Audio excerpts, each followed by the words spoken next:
The president has favored Igbo more than any other ethnic group in Nigeria, Lauretta Onochie.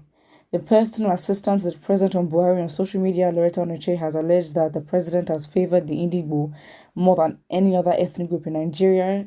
She said despite this favor, the Igbos have continued to condemn the president.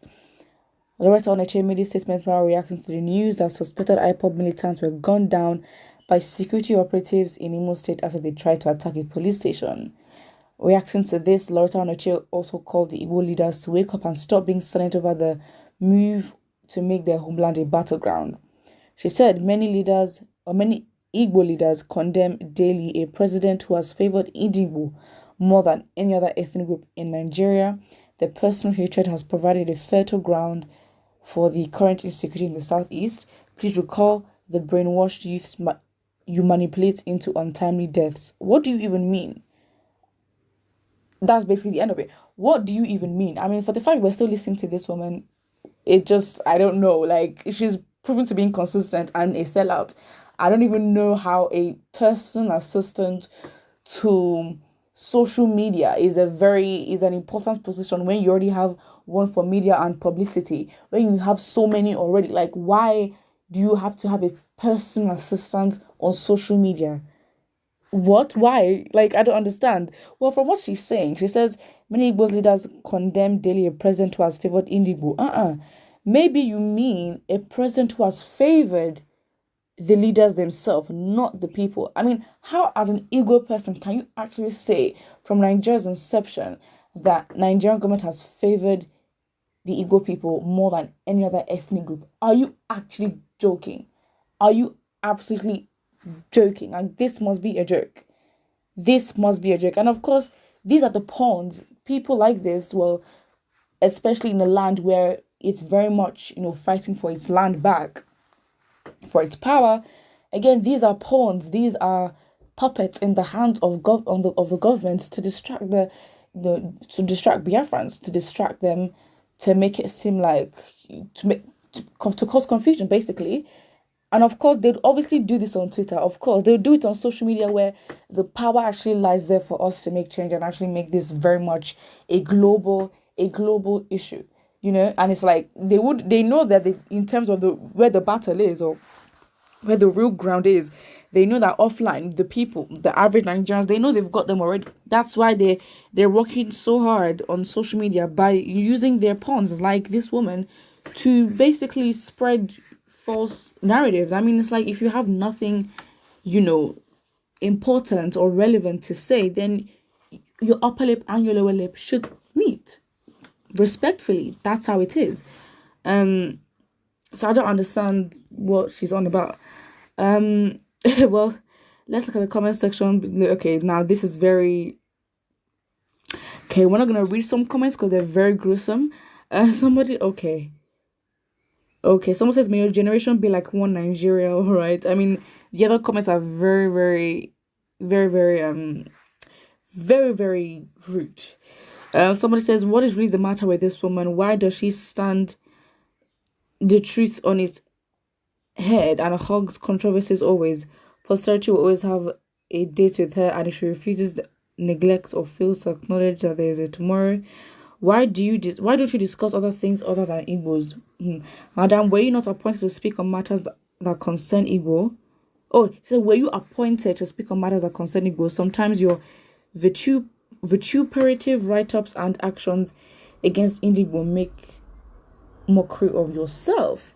And your Igbo, that is the actual pain. But then again, it's like, we're gonna have people like this, to be honest. But again, you have to be strong. And Biafrans are strong, to be honest. I mean, they know. If anything, they know the kind of country that they're in, and they know how to maneuver their way through these kind of things. I think we just have to be sensitive to the fact that these people are being used. They know what they're doing, absolutely. I mean, come on. Okay, you're a grown woman. You tell me you don't know about the Biafran war. Like, you're a grown, big woman. And you're going to give out a lie blatantly like that. It obviously shows you're compromised. You know what you're doing. I mean, come on. There's no excuse for people like this. So it's like... Because then if Nigerians now decide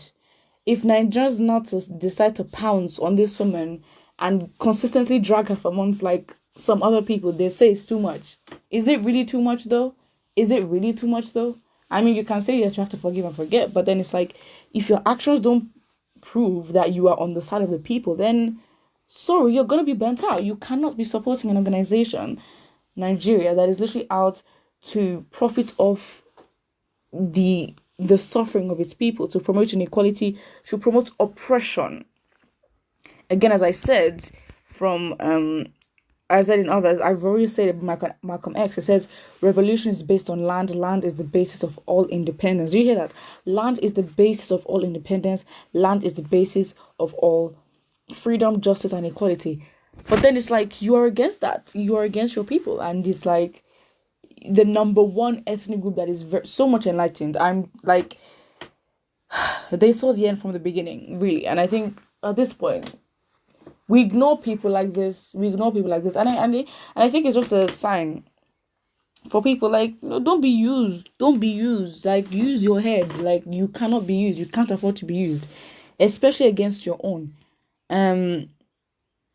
So it's like, I don't understand how we're gonna complain about a lot of, like, okay, racism towards, like, us, and then we do the exact same thing that white people do to black people to each other. Like, what is going on? But then again, you say, well, some say the conquered behave like the conquerors. So who did we learn from? Who did we learn from? 400 years of slavery abolished, then colonization, then independence. Who did we learn from? Doesn't mean we cannot change, but who did we learn from?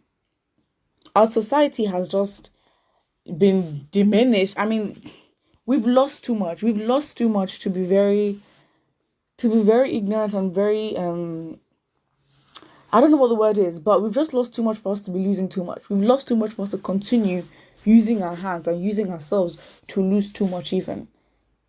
Doesn't make sense. Doesn't make you going against your own. That is literally how we got colonized in the first place. Do we want to go there?